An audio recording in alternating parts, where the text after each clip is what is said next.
Tēnā tātou katoa, good evening. Our maritime industry and search and rescue sector could be in for a major overhaul. It follows the release of a Transport Accident Investigation Commission report into the Enchanter fishing tragedy off North Cape. 5 men from Waikato died in March last year when a rogue wave capsized the charter boat they were on. What followed was one of New Zealand's biggest multi-agency search and rescue operations.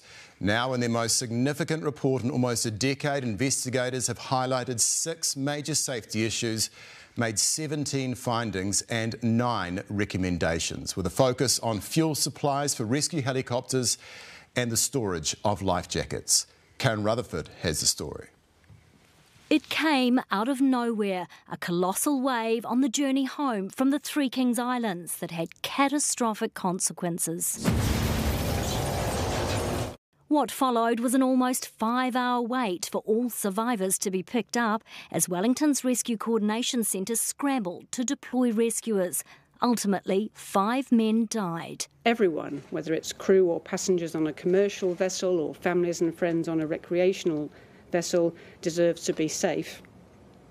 So we're calling for changes to be made for the better in search and rescue.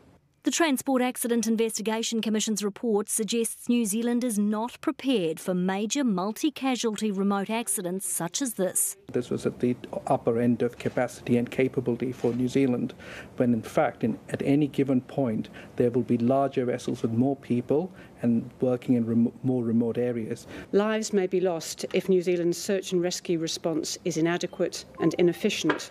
The 16-metre Enchanter had 8 Waikato big game fishers aboard, plus the skipper and deckhand.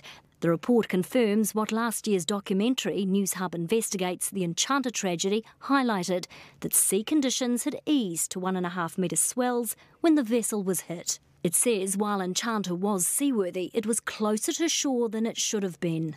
There's a disagreement between us and the skipper as to where the accident occurred. We've said that it is as likely as not that it occurred within the 10-metre contour of Muramoto Island. Take has found life jackets stored up front under the bunks were not easy to reach. It recommends Maritime New Zealand ensure all vessels like the Enchanter stow them in more accessible locations. It wants better rules, monitoring and auditing of marine surveyors who sign off the safety of boats. The reflective tape on 2 of Enchanter's 4 buoys, for instance, had worn off, making survivors hard to detect, something Richard Bright's widow is eager to see addressed. I think these things are lessons to be learned, and I think that's a positive what's come out of this, and that's what I'm happy about, that, you know, like if anything come out of it, that we can learn something. Holy shit. We need to set this off. Take says an EPIRB locator beacon that miraculously washed up on debris where 3 of the survivors were highlights the need for all vessels carrying commercial passengers offshore to be fitted with an automatic tracking device. I do think lives possibly could have been saved if we got people out there sooner. 9 of the 10 survived the wave, but Take says the delayed rescue may have proved fatal for some. It took almost 4 hours from when the locator beacon went off to get the first crew, Whangarei-based Northern Rescue, to reach the first survivors. The training of the guys, I think, is just absolutely fantastic. What they did was just absolutely incredible. But again, having to swap machinery over on equipment on the machinery of the helicopters and etc. like that, which is all delays times, you know, I think we could work on things like that. The Commission now wants dedicated search and rescue aircraft in New Zealand, like Australia has. As for fuel, it confirmed what Newshub revealed last year, that rescue helicopters were later grounded for 4 hours 36 minutes when the Seoul Aviation fuel tank in the far north ran dry. The tragedy is that all of these factors had an effect on survivability. Take now wants the Ministry of Transport to identify opportunities for supply and storage of fuel in remote locations and maintain a national database of it. It also recommends the Rescue Coordination Centre conduct joint training with search and rescue operators, like the Northern team, who saved 5 lives. And I think that's an important first step to come up with an agreed standard before we can start to delve into standardised training. Because without serious change, this transport watchdog fears more lives could be lost.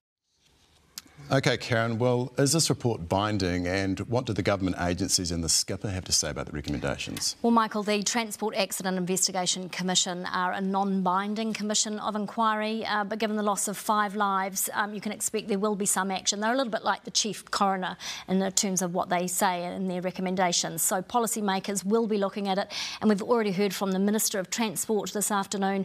He says that Maritime New Zealand and the Ministry of Transport are already considering those recommendations and taking them seriously.